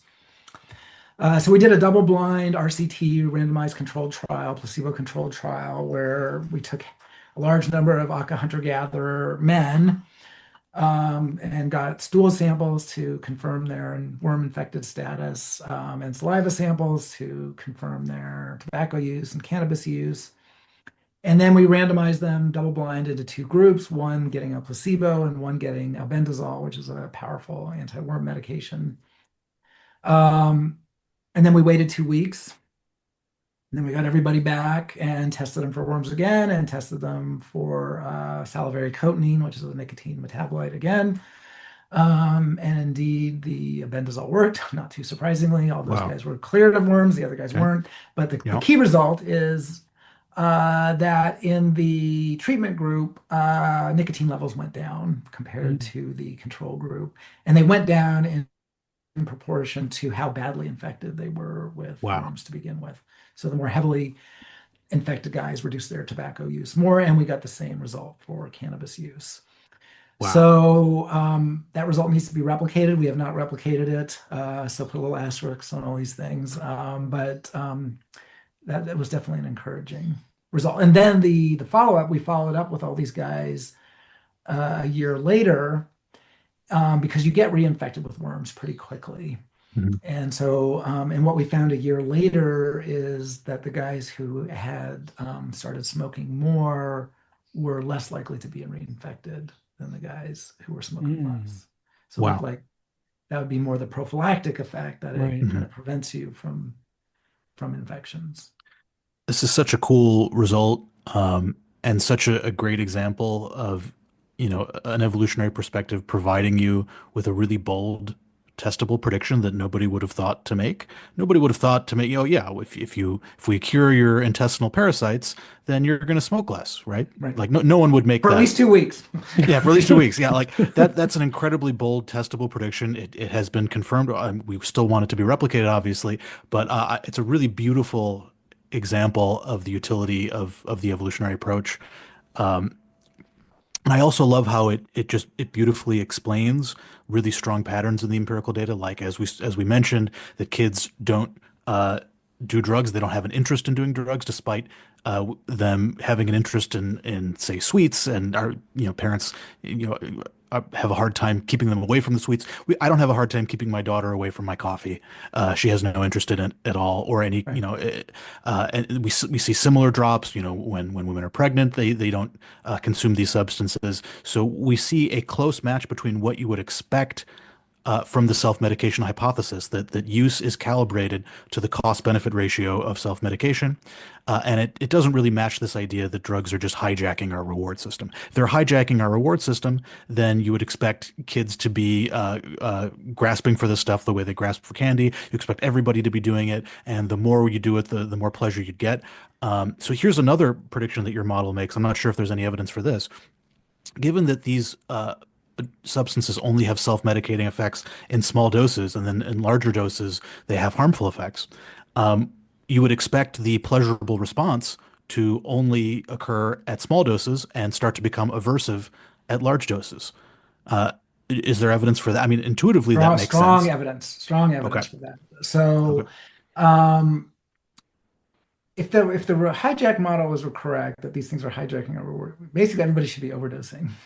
Yeah. Um, and nicotine can easily kill you. And yet nicotine overdoses are vanishingly rare. They're actually more common now than they've ever been due to vaping and the fact Mhm. that these vape fluids are often have flavors in them. And so you've got vial, and it's basically young infants Oh that God. so the visits to Mm. poison centers have skyrocketed with the onset of vaping because little little babies and toddlers are getting into the vape fluids and they kind of smell sweet and flavored, and then they get a big dose of nicotine and have to be rushed to the hospital. So, but absent that, nicotine overdoses are really, really rare. And so the evidence in favor of what David was saying here is there's been many, many studies of what's called nicotine titration. And so these are experimental studies where you take smokers and you measure, you actually have this little box that measures your inflow, how deeply you're drawing in the tobacco. So it's measuring airflow. So you kind of stick your cigarette in one end, smoke it through the other end. Um, and so you do this to get everybody's baseline levels of basically, and you can also measure their nicotine levels in their blood, their cotinine levels, that's the nicotine metabolite. Um, and then what you do is you randomize them into groups where they either kind of get their normal cigarette or they get a cigarette that's either got more nicotine in it than usual or less nicotine in it than so a high nicotine cigarette or a low nicotine cigarette. And what you find is that people titrate.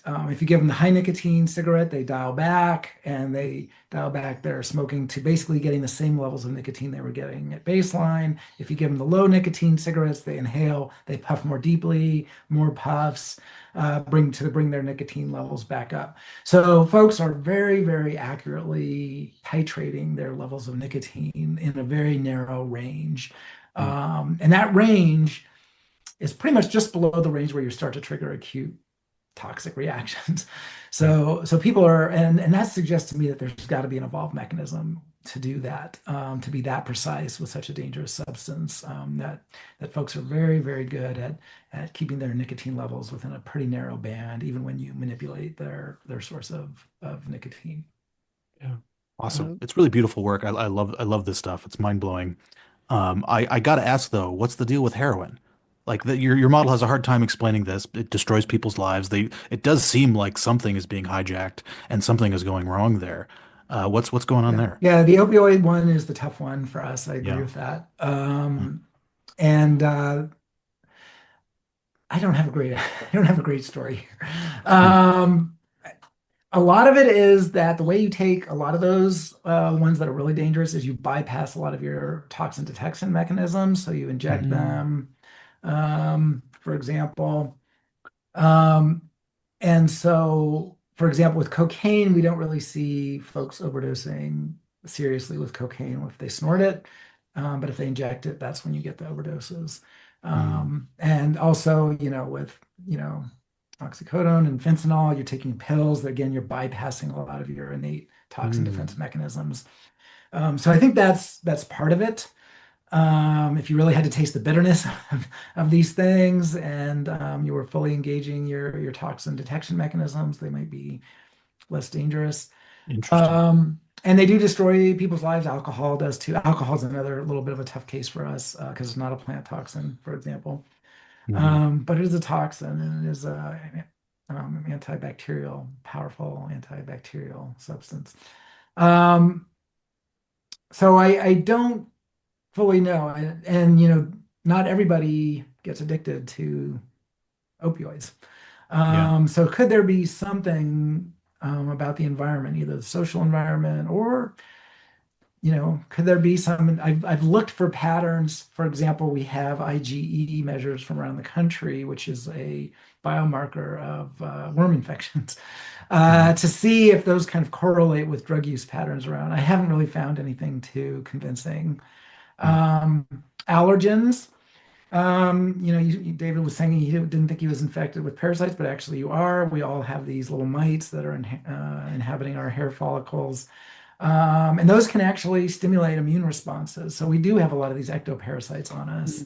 mhm. And so, and in some folks, you get these really severe outbreaks from them. Most of us tolerate them pretty well. So could there be some immune system thing going on? And there's quite a bit of evidence that, and there's actually animal models of this, that stimulating the immune system does increase drug intake in laboratory animals. Hmm. And in correlation studies in humans, immune activation seems to be associated with opioid use. Fascinating. So it could be some kind of immune variation that might explain some of the variation in susceptibility to opioid use. Maybe Hmm. you are self-medicating, Yeah. but because your immune system is activated in a way for you, either due to your environment that you're in, obviously it's associated with poverty, and that's Hmm. obviously more associated with exposure to pathogens and lack of sanitation. Hmm. Um, So so this is just, all just hand waving, but this would be some of sure. the paths that would follow for Yeah, that. more research is needed, or as my Yeah. friend Dan Sneezer would say, more funding is needed. Yes, So it's opium. That comes from like the poppy plant, right? that's right.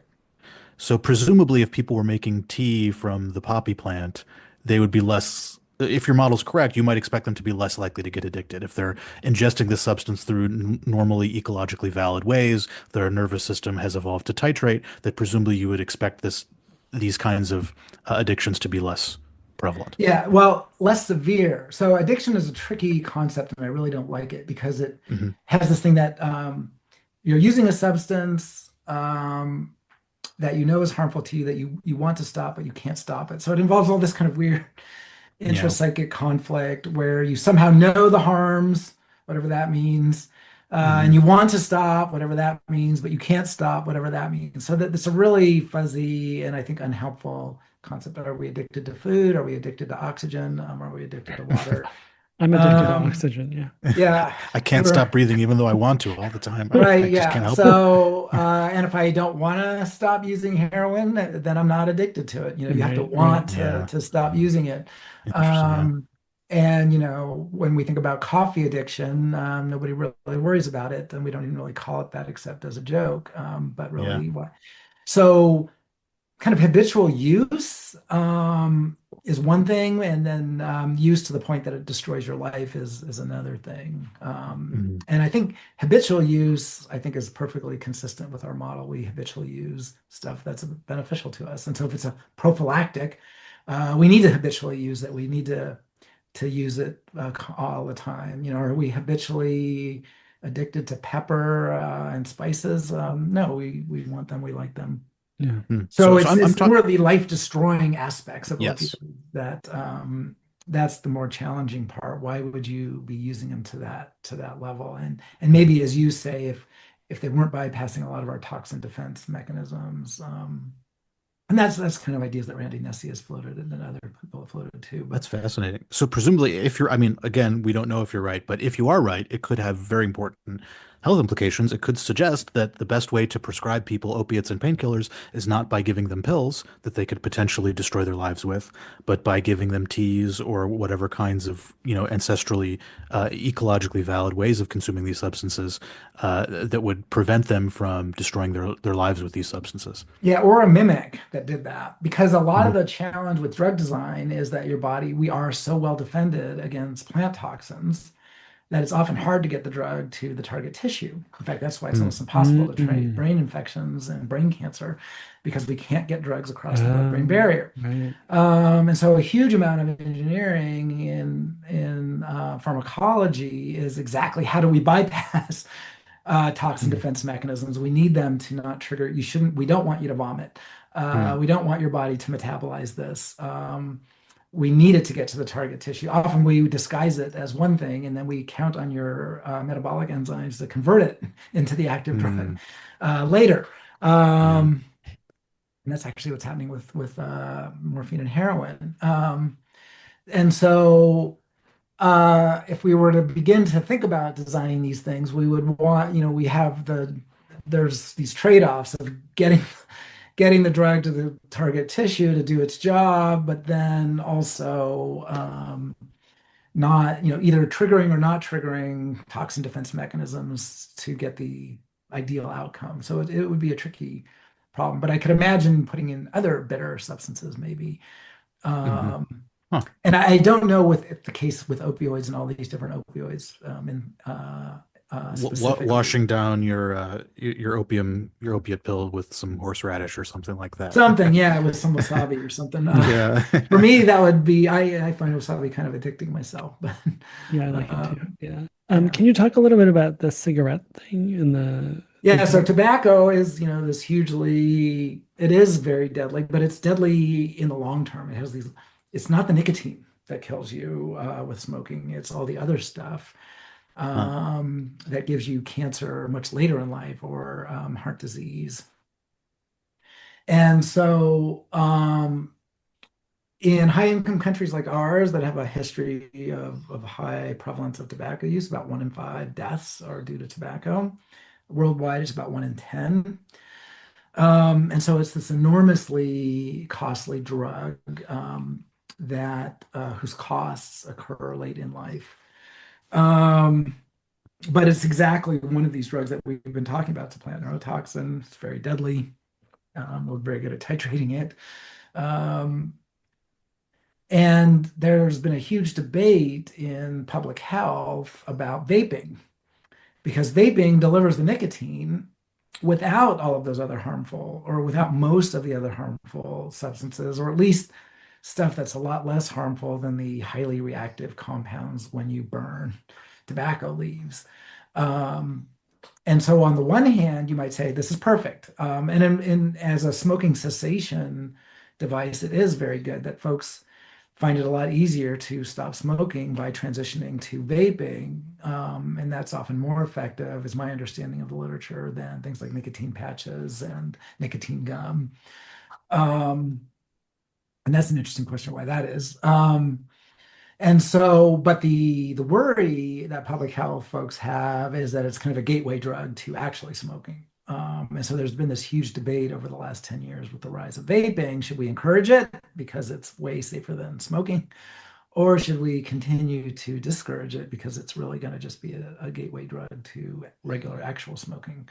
And I don't know if the evidence, it's hard to kind of separate out. There are the two camps, and they're kind of fighting each other. It's kind of like, the debate over COVID and all this stuff. It's gotten to the point where it's hard to know where the real truth is and what the best policy would be. But my bias is that eventually we're going to need something kind of like a drug stuff. We love drugs so much. And I think, the rise of Starbucks and coffee is great because that one is really safe.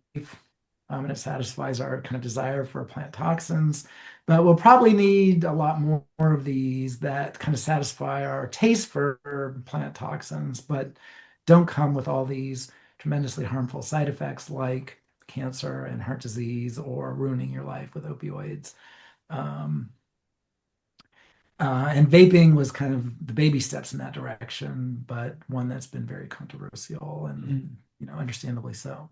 Interesting. Yeah, I mean, it sounds like the almost everybody we've had on in some way or another, it's the argument that things are, you can have insights from an evolutionary perspective that you would never get, but it also highlights that if you have a cartoonishly oversimple view of the world, you're going to be wrong. And so the idea that like immune function or parasite load has anything to do with drug abuse, and it's not just shame on you for being immoral for taking drugs like that, it challenges just this really cartoonish view of the world where it's just you take drugs because you're a bad person, right? Or a weak person, or Mhm. because it's hijacked your Right, reward system. And, just pop culture, dopamine hit. We hear it, constantly. right. And it's really kind of getting the whole thing backwards, that these neurotransmitters are how your body works. And the buzz and the high is not from neurotransmitters, it's from compounds that evolve to interfere Right. with Yeah. Yeah. cellular Yeah. signaling. Hit is right, but they Um, mean it. They're saying the right word, but it's the wrong intention. Yeah. yeah, it's we're not getting hits from dopamine. We're getting from hits from compounds that evolve to interfere with dopamine. Exactly. Yeah. So it's So exactly the opposite. Yes. it's Very, exactly the very, opposite. yeah, Yeah. exactly. The but, I mean, David, feel free to jump in. I just wanted to, because I just want to cover a little more ground. Knowledge specialization and sort of, we've had some folks on talking about leadership and also like female leadership has been something we've kind of been going around. Can you talk a little bit about, you and I, we both had leadership papers come out roughly around the same time. Yours was an enormous, again, encyclopedic thing. Can you talk a little bit about what you're thinking about, from kind of new ideas about leadership and family leadership? I know you've been thinking about that a little bit. Yeah. Yeah, so Zach Garfield gets credit for the encyclopedic treatment of leadership there. He's the one that did, Okay, did great. all the work there. Was that? Oh, I said great. And actually, we've been having, Yeah. we're getting, trying to get Zach on with field site scheduling things. But yeah, that's great. Good to know. So, Yeah, yeah, he gets credit for that. So this kind of actually goes back to Chagnon, right around the time I was getting my PhD, 2000. A book came out that accused Chagnon and his early collaborator James Neal, who's a geneticist, of deliberately triggering an epidemic in the Yanomamo using a dangerous measles vaccine yeah, I was an to, anthro minor when this was happening, and I was learning about it real time. I think the first John Tooby thing I ever read was John's basically just like post online about sort of what he found out about this. So yeah, this was a yeah, real thing when it was happening. This darkness in yeah, El this Dorado. was, yeah, this is called The Darkness in El Dorado is the name of the book. And we got early notification of this coming out. And so John and Michael Price and myself started looking into what the heck was actually going on. And it turned out just to be completely made up. Basically, it was a vaccine scare. So the same kind of anti-vax stuff we're seeing today. Probably some evolved psychology about vaccines are you got to get stuck with a needle. Somebody's injecting some weird thing into you, and so people are kind of hesitant. So we probably have some Right. reason to, it's probably pretty easy to trigger fears of vaccines. And so that's what this book was kind of at its core was yet another vaccine kind of scare that there was this dangerous vaccine, but vaccines cannot cause epidemics. They prevent epidemics, and the evidence for that was overwhelming with this measles vaccine, and that it was used properly in all the right context, blah blah Right. blah. So Nap Um, Chagnon was sort of the Neil and Chagnon were basically inoculating them against measles, but there was this book that was basically for various reasons, which maybe are not worth going into, falsely accused them of creating a problem. Yeah, this is kind of the controversies over evolutionary approaches to human behavior. And of course, Chagnon was one of the pioneers in that.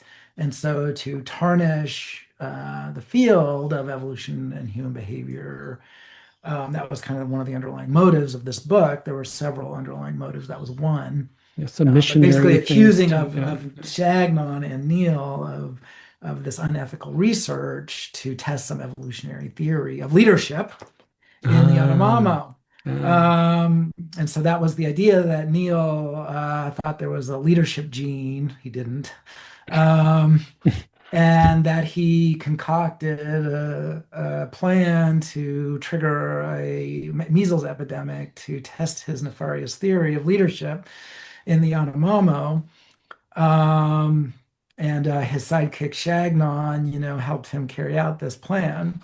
So that was the kind of the story of the book. Yeah, cartoonish. Uh, and published by Norton, this well-respected academic publisher, published in the New Yorker with fact-checking, blah blah blah. Turned out to all be completely made up. But it did get me curious. So this is how it leads into the leadership question. So I was kind of John's research guy behind the scenes, me and Michael Price doing a lot of getting all the papers and reading them. And so I Right. was reading The all two of grad students, right? the Yeah. two grad students doing Yeah. all the work here. And John was doing a lot too. Yeah, I'm sure. Yeah.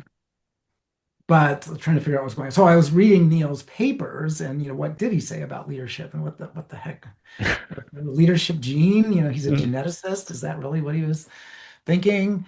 And no, Neil had this really key insight back in the 1950s and early 60s, before anyone really, and his work has been forgotten, sadly, in my view. But he like many, many others, realize that if we really want to understand human evolution, we have to really understand, what's going on in these kind of small scale, more traditional societies. So he started working in Amazonian groups, the Yanomamo with one, and the Shavante another, and really trying to understand, what's going. And being a geneticist, he was really focused on survival and reproduction. So he was, putting together all these demographic tables and kinship charts and who's reproducing and who's not, what are the mortality rates, just all the real basic stuff.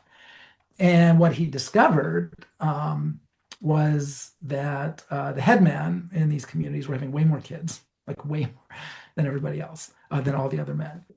And so he really began to think through what are the implications for human, if this, and he was careful scientist, but if this pattern characterized human evolution, these kinds of societies, that there's this real reproductive skew, that it's the headman that are having most of the kids among the men, what are the implications for human evolution? And of course, many, many folks have looked at status, and that this would select for status striving, and the desire to achieve status. And that was not Neil's approach. He was like, what traits would be underselected? What traits allow these men to rise into leadership positions? And his answer was intelligence. That they're not the most aggressive guys or the strongest guys or the most violent guys. They're good at pretty much everything. They're kind of jack of all trades. They are good warriors. They are good hunters. They're not necessarily the best warrior. They're not necessarily the best hunter. They are good at tribal lore and knowledge, and all the things that leaders are good at. And he said that takes smarts. And he said, I'm not talking about IQ here, but I'm talking about some more general notion of ability, these general Is it just the abilities. ability to pick things up quickly, just like to learn skills Well, more he quickly didn't than go other into people? his idea too much. I mean, he was really a geneticist and much more focused on genetics. So this was a little bit of Mhm. a hobby side thing Yeah, for him. He only got wrote it. a few things on it. Um, and he left a lot of details out. Like okay, so these guys are maybe smarter than Hmm. average. And he had these kind of Monte Carlo models actually, Hmm. where he kind of shows that it wouldn't take too much given the patterns that he's seeing and given, a bell curve of the heritability of some sort of innate ability, you'd get Hmm. selection pretty quickly for it. But he really didn't go into, okay, these guys might be, on the smart end of the scale, but how does that allow them to rise into the leadership position? He admitted, he said, I'm not really sure what it is. He said, well, he observed these guys, what they did, and he said, I can really see that they're respected by everybody and they're respected for their talents. Hmm. And I thought, and I remember talking about this with John, and we were both like, wow, that's actually a really good idea. And Neil was viewing this as one of the driving forces in encephalization. So, how do we go from Encephalization meaning brains getting bigger over evolutionary brains time. getting bigger over evolutionary time? How do Yeah. we go from a chimp-sized brain of 400 milliliters to a human-sized brain of 12 to 1400 milliliters. Hmm. And so he said, could this be, one of the keys to that puzzle? This reproductive skew in headman. So I've always I tucked that in my back pocket as an idea to pursue later and begin to work out, fill in some of the gaps that Neil didn't fill in, like how do these guys rise into this position? And so when I took on Zach Garfield as a student, I said, hey, you've been working on status with Ray Hames as an undergrad, and I've been always wanting to kind of look at leadership more broadly. Is Neil right? Is there this reproductive skew? Are these guys viewed as smart and intelligent? Is that really a universal feature of leadership in hunter-gatherer and other small-scale societies? So I said, if you're interested, we can really dig into that and see if Neil was onto something here. And what we found is that yes, leaders are nearly universally viewed. Not all leaders, but just in general, every culture values intelligent, knowledgeable leaders. That is a very highly valued trait that is possessed by leaders in most small scale societies. There's clear evidence of that they are more reproductively successful than other men. And so that really gave us the empirical foundation that yes, Neil's onto something here, and we should start to think about the importance of knowledge to other people and the importance of some of these skills to other people that would allow these guys to rise. And what are the cognitive challenges of leadership that these guys might be better at solving than, and just a little bit better. Doesn't have to be a lot. Hmm. Just that little bit of genetic variation. And so that's kind of where we're coming in is trying to figure out what are the cognitive demands of leadership that would be valuable to both. And that's the interesting thing of leadership. They're not a lot of folks have focused on how leaders are valuable to other men or how they're valuable to women. We're like they're valuable to both. Both sexes are seeing value in what these guys are offering. And so what kinds of things would be valuable to both sexes? And so that's where the family issue comes in, that we kind of realize that human societies are multi-level societies, that we kind of have the family level that is nested kind of within the more community or residence level that's nested in with a more broader political level, but that the challenges, there's kind of similar challenges at each level. And so the kinds of traits that would make you a good leader would also make you a good husband, that you're going to, and some of those things are going to be conflict resolution. Conflict was kind of a theme earlier in our talk here. That what leaders are doing across cultures is solving conflicts to prevent group visioning. Um, and that's tough because you have to know just about everything about everybody to understand what those conflicts are and be able to Hmm. search a pretty broad space of Mm. solutions pretty quickly to figure out where you might be able to square the circle here and find a solution that everybody can rely on. And that's the style of leadership. This is not a top-down style leadership, what we see in small-scale societies. It's not hereditary. It's not a formal position. These are just guys who people listen to when they speak. And they're Hmm. listened to because they have valuable things to say. They know something or they have some idea, something valuable to offer consistently over a lifetime. Um, and so it's those are the aspects that we're kind of exploring to how these guys actually, what cognitive capabilities they have that might, be part of our now today, our common humanity that we all have Mm. by virtue of the fact that these things have been under constant selection. throughout human evolution. Yeah, so it's kind of like the idea that there's an entry for variation in a certain set of abilities.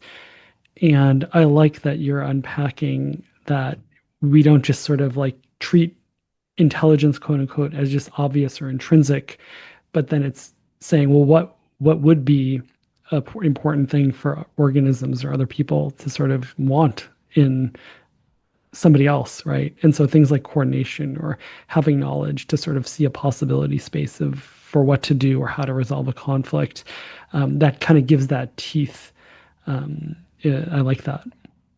Right. Mm. And we kind of, the way we talk about this is as computational services, that Right. we humans are valuable to others many times because we offer valuable computational services to others. Sometimes it's information, sometimes it's decisions, solutions. Sometimes this comes in with the self-medication aspect, the sort of triad there is that we have kind of spices and drugs, but we also have traditional medicine that shamans are key figures in small scale societies. And one of the main things they do is offer traditional plant-based medicines that are, again, special plant toxins that are effective at treating certain kinds of illnesses. Right. And that's a very cognitively demanding task, to figure out which of these various combinations of these various plant substances. You have a symptom profile that you have to figure out what does that symptom profile indicate, and then how do I match it to some combination of plant toxins. There's a lot of computation going on there to solve those kinds of problems. So that would be another example of a computational service in addition to these more leadership-oriented ones that we think might have been really valuable in traditional societies. So we're kind of broadly characterizing this as and then when you look at the family level, who's doing all of those things? It's mothers. They're having to treat their kids, and they know a lot of traditional medicine. They're having to solve conflicts with all their kids, some of whom are adults, some of whom are infants. There's this daily conflicts that moms are having to solve. So we actually think a lot of the selection wasn't in these male leaders, but in moms leading their families and doing exactly the same thing that the headman is doing at the community level, moms are doing at the family level. So the selection on the cognitive abilities might initially have been in females. Yeah, it's really interesting. I mean, being a Hopefully. parent, and we're all parents, and David and I are really in the thick of it right now, is like Yeah. the control system is like a division of labor. I mean, my son's getting a bit older, and I think is a bit older than your daughter, David, but you're like, your brain is for two, you're Yeah. like, you're Your brain watching is the for two cars or more. or And more, if you're right? in Yeah, no, traditional exactly. society, But it's, you have five kids yeah, because humans have this short interbirth interval of about two and a half Mhm. years, and this very long developmental period. And so you're not like a chimp mom where it's one kid at a time. Human moms are, one, then two, then three, then four, then yeah, five kids, and you're dealing with all of them. yeah, And they're at different ages, they have different needs.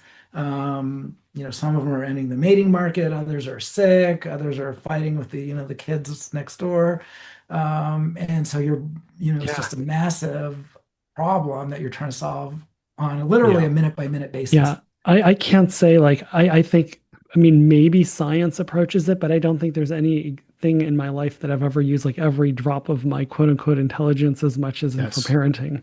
Yeah, Yeah. my wife, teases me that this whole idea, she deserves credit for this whole thing. Because me observing her, Yeah, and also both of us just dealing with parenting when our kids were young, it was just yeah, constant scheduling and Yes. negotiating, and just the cognitive demands were just really pushed both of us to the edge of what and then both trying to get our careers going, yeah. and it was intense. Yeah, it definitely resonates with me as a married man with a kid, just all of the incredible cognitive labor that my wife manages to pull off with navigating schedules and social networks and like it's dizzying to me. Yeah, and you're figuring out, okay, your kid. Like I remember even myself thinking, like, what am I worrying most about now? My 5-year-old daughter's social relationship, her and her Yeah. friends in Yeah. kindergarten, and who she's having conflicts with, and is her friend dissing her, or is she getting along? And so you're having to Yeah. build a cognitive model of their social worlds, and then figure out what you can do, and then their parents, and what are your relationships with those kids' parents. Yeah. It's just and in mothers in traditional societies, that's just it's multiplied Yeah. by the number of kids that there, and plus, environmental threats are way more severe and Yeah. health threats. We're gonna have to wrap up soon, but parenting brain, or like what happens, the adaptations for parenting, I think is such an understudied. Yeah, I totally agree with I you on that. mean, that is, if there's like a ratio of sort of like what there is to the research on it, that's probably maybe one of the biggest sort of like elephants in the Holes room in in terms of evolutionary like, psychology. Yeah, yeah, I agree with that. yeah. Absolutely. Um, and we often ask people, this has been great, lots of fun things to talk about. We often ask people, or always ask people, if there's anything we should have asked you. Um, Oh God. yeah, No, I think we've covered the big. I I guess feel like we've the barely scratched the surface in no, terms I of know stuff I wanted to exactly. talk about. We Yeah, got to have you yeah, on again. yeah, yeah. We yeah. have Well, music and dance yeah, and we have Yeah. music and music. dance. We haven't talked about that one. Yeah, We haven't talked about the challenges and barriers and successes of evolutionary thinking in the social sciences. That's a yeah, Mhm. yeah. um, Yeah, we were just talking to Christina about sort of what even are the areas within the evolutionary social sciences, and we talked a little bit. It's like Dan Conroy Beam on about sort of how the mating literature has been progressing, but we haven't, we've there's been ebbs and flows of like how the evolutionary behavioral sciences are going, but yeah, we haven't. There's still a lot more to say about that. Yeah, Mhm. right. So that'd be an area. I'm trying to think if there's any other. you are incoming Human Behavior and Evolution Society president too. Yeah, Yeah. And the kind of polarization that we see in the nation is reflected in our society as well. So that's mm, going Yeah. to be fun. yeah, Yeah. That's going to be fun to navigate. yeah. Scientists are I people. mean, you're going to need to do a lot of computational services I mean, and Yes, yeah, yeah, no, exactly. the Yes, thank conflict you for your, management there. yeah, yeah. I may lose my position. I may be dethroned very quickly here, and Um, hopefully it doesn't hurt my reproductive success too much here. no, you're Um, good. yeah, that'll be interesting. And we do have there's challenges in science in general right now, and Right. the publishing landscape. There's a lot of challenges there too with our journal EHB, and Yeah, how do we want to go with that? That we're going to yeah, be dealing with, right. Which is Elsevier. Yeah, which is the Elsevier, which of course is pretty controversial with many academics, right, right. I was rightly or shocked. wrong. I mean, we can cut this, but I was shocked at like the Elsevier profits or like publishing profits. It's insane. Yeah, there's a paradox there that their publishing profits are insane, Yeah. and yet their publishing fees are about the same as nonprofit journals. So if you look at the article publishing Right. costs, the Yeah. Sure. Sure. APCs, Sure. they're all about the same. Yeah. So how is Elsevier raking in these huge profits, whereas the nonprofits are nonprofits? Yes. And they're charging the same thing. And I think I don't know the answer, but I think it's economies of scale. Like Elsevier just has huge numbers of titles. Well, isn't it the institutional contracts? You mean with libraries and stuff? Yeah. Yeah, yeah. So they say we'll sell you this Yeah, yeah, bundle. exactly. It's cable. Yeah, yeah. There's That's the actually cable some nice TV model. there's academic work on this and that. Right. They actually keep it under they like there's non-disclosure agreements. Because I did a lecture for Intro Psych about um like issues in the field, and actually one of them was like the publishing issues, just for like, where your tax dollars going. And if And people want to, it's not just tax, it's tuition dollars. I was yeah, just an looking enormous at amount there's of all money. this stuff about overhead right now. So I was looking at Yeah. where is our overhead at WSU going? So just the other day I was digging into our budget. Um, and it turned out a lot of it is going to the Yeah. libraries to pay for these Yeah. journals. Exactly. So, Yeah. folks were saying, oh, it's paying for this, it's paying for that. Actually, it's paying for our journal subscriptions, at least at WSU. Yeah. Yeah. That's where a So, lot of it's going. Not all of it, of course, yeah. but Yeah, we're a little in the weeds. Maybe we can have a whole episode on journal publishing. So, or yeah, maybe we're not. I getting don't into the know. weeds here. Yeah, but Um, All right. good. Well, this was an awesome conversation. Yeah, it I was wish great. we had, a million hours to fully explore the landscape of your ideas and your work, and to just shoot the shit and bounce new ideas off of you. You're a truly inspiring role model and capacious mind. Thank you. It was a pleasure to have you on, and I look Yeah. forward to having you back. Thank you so Yeah. much. Thank you, Ed. Yep. Take care, guys. So, David, we finished up another episode. Really, I'm enjoying this. How are you doing? I'm having a blast. I mean, I have a great time on each one. Yeah, I learn a lot, and it's fun to talk to you. And yeah, and so I hope everybody is enjoying it. If you are enjoying it, please, what can people do, David? Well, they can leave us a kind review, they can tell a friend, they can climb a mountain and shout, Evolutionary Psychology, the podcast is the best, as loud as possible. Oh, that was really And specific. That was good. yeah, well, yeah, if everybody did that, then, It'd everyone be would know about weird. us. It'd be It would be weird. weird and interesting. You can also check out our Patreon page and support us. Really, any kind of encouragement, support of any kind is fuel for us. It just motivates us to keep doing these episodes, bringing on new people, talking to each other. We really depend on you for your support. Oh So yeah, and I please, have one more thing to say, which is if you have thoughts or suggestions about, topics or content you'd like to have on, mhm, just, let us know on social media or, send the podcast an absolutely. email. Yeah. Yep. All right, David, I'll see you in about a week. Yep. See you, Sounds David. good. Bye.